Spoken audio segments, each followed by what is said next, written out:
What's up YouTube, Little Candy Gamer here. Today we're going to talk about art commissions. First of all, I'm going to open the discussion by talking to you a little bit about terms and conditions and how to go about writing yours. But stay tuned until the end because I will definitely be telling you how to go about getting the commissions in the first place. And that's not something that you want to miss. Don't forget to like, comment and subscribe if you'd like to see more of my content. I release a new video every Wednesday if you're in Australia or every Tuesday if you're in the US. So first of all, terms and conditions. How do you get started? First of all, you're going to need to write them. And how do I suggest doing this? You need to open up a Word document and write them. Where should you display them? That really is up to you. There's a lot of different places that you can display them. I've seen people displaying them on their DeviantArt journals, on a website, or on an Etsy store. There are lots of different things you can do, or you can do all of these things. Get creative with it, and that's how you're really going to stand out with your commissions as well.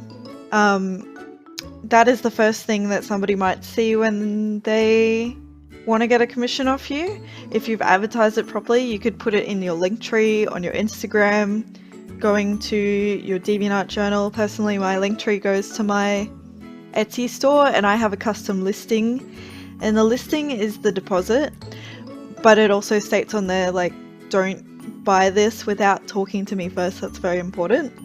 And you need to be really specific that this person should not be buying this. So what do you need to include? You need to include prices, postage, artwork that you'd be willing to do and what you won't be willing to do. So for example, for me, I do Pokemon. I say that I won't do robots or portraits. I say to them that they're not allowed to choose specific poses or colours. They're allowed to give me a general idea. This has all come from experience. Like, I've had a lot of people in the past who dictated, you must do this in this colour, and you're not allowed to do any galaxies on your work, and you must do it in this pose or whatever. And after a while of doing all of this, I decided I didn't particularly enjoy making those pieces because they weren't me. I made a couple of pieces that were good, and then a couple that I didn't particularly like because I couldn't have freedom when it came to colours and poses and that sort of thing. The other thing that you want to include is any disclaimers.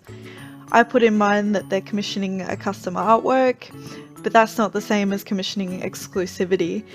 That would entail a steep hike in costs, and I state that very clearly. So that's just because I want to make prints out of the work, and I want to be able to sell their work as a print as well, and I state that in my terms. I say I'm going to be selling prints of this unless it's obviously an original character that I've agreed to do for some reason, which I don't do very much anymore,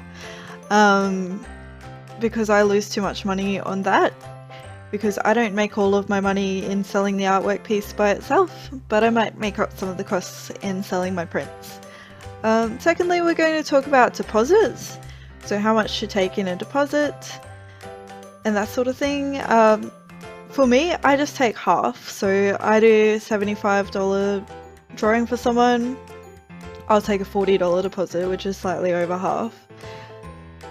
The reason that you have to have deposits is to cover yourself. I spent a week working about 10 hours a day on a custom work of art for someone, and they didn't pay for it. After that, I learnt to take deposits, and it's something that you're going to learn if you don't take a deposit. If you don't take deposits, then you'll learn the hard way. Most people are fantastic. I'm not saying that everyone is like this, but you'll get the odd one, and you've put in so much work, you didn't take a deposit, and you will feel devastated if that happens to you. So please take deposits off people. I cannot stress that enough. Some people will even just pay up front. Some people are great. They'll just be like, yeah. And, you know, personally, if it was me, I'd pay up front, because if I've got the money to pay for an artwork, then I'd make sure that I had all that money then, and I would pay it in one hit. But, you know, at least take a deposit. You've at least got something. I stayed in my terms. They have 5 business days to pay the rest of it when I complete the artwork. And that's that covers me. So if they don't pay it within 5 days, I state that I can resell their artwork and I get to keep my deposit because they've wasted my time, and that covers you for a lot of things. So say your customer wanted all this stuff that they didn't ask you for in the beginning, you might have to cancel their commission. In that case, the deposit is non-refundable so that you don't waste your time as well.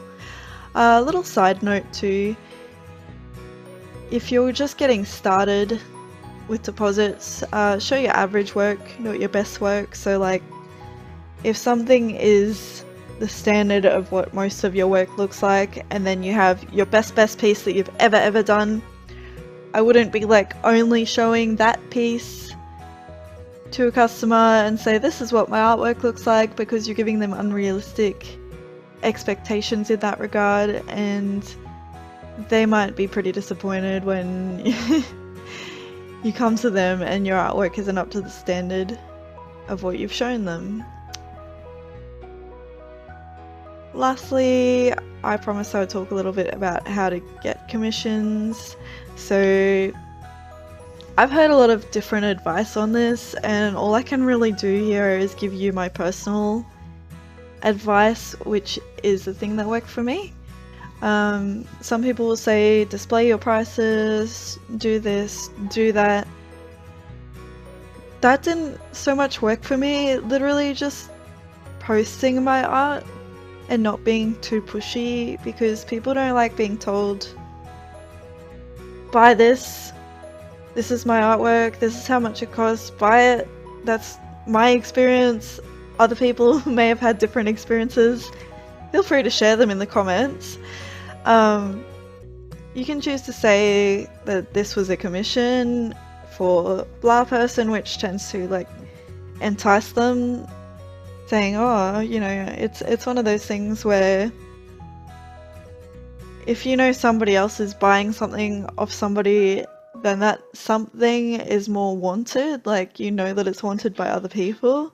So if it was a commission, you can say this was a commission. If not, you don't have to say anything. You can say I just drew this picture of Ariel, for example. I'll sometimes say, like with Ariel, I've said she's looking for a home. DM me if you're interested in it. I tend not to post my prices up too much.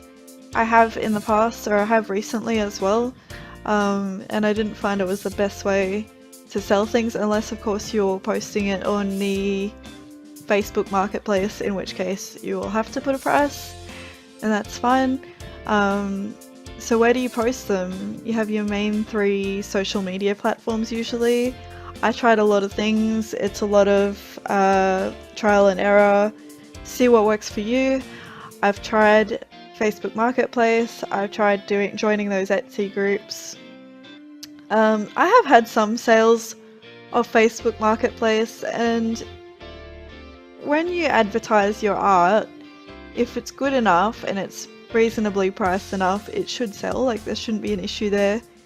If you're not selling stuff and you're maybe like pricing it a little bit too high because you think, well, this is what my art is worth to me. Like some people say, price to sell, price to keep. That's what I say. Some people say that you shouldn't price it, like you shouldn't be selling artwork, sorry, you shouldn't be selling artwork that you want to keep because you might price it too high. I'm fine for like, I'll price this at a certain price because of the size and level of detail of it. This Ariel, for example, I love it. I priced it to keep. It is available for $110, including postage if you're in Australia. Postage is $20 in the US, I believe, so the price was around $84 US, including postage. So that one is available, but I priced it at a price that I'd be happy to let it go for because I love it. So back to social media. You have your main 3 social media. You can have like a YouTube, a Facebook, a Twitter, Instagram, DeviantArt. You guys know which sites are social media. So I personally, I have YouTube, Facebook, Instagram, and DeviantArt. I don't go on DeviantArt too much. I just go on there, like post up what I need to do, and then I leave it at that. I get some like little feedbacks from people from time to time, which is really nice. And I did post a commissions thing up there, which I can't edit because I paid for the core membership, and now it needs core membership to edit with the skin that I use in the journal, so that's pretty annoying. But DeviantArt is very saturated. There are a lot of artists on DeviantArt, so I wouldn't really recommend that. Some people use Tumblr. ArtStation is a good one to go to for like inspiration and stuff like that. What I do is I go on ArtStation, I save a picture in a swipe file on my computer. That can be really good for like inspiration and stuff like that. So you can only really dedicate time to 3 of them, so choose wisely. Put your time into put time and effort into making quality content for them, because if your art is good enough, people should contact you for the commissions. That's all I really had time to talk about today, and I've run a little bit early today, so that's fine. Feel free to keep watching the rest of my time-lapse on Ariel, it'll be worth it, I promise. Love, love, love you guys. Thank you so much, and don't forget to like, comment, and subscribe. Tell me what worked for you when it came to commissions and stuff in the comments. I really like to know what worked for you. And yeah, that's all we have time for today. So thanks for tuning in, and I'll see you next week on Little Candy Gamer.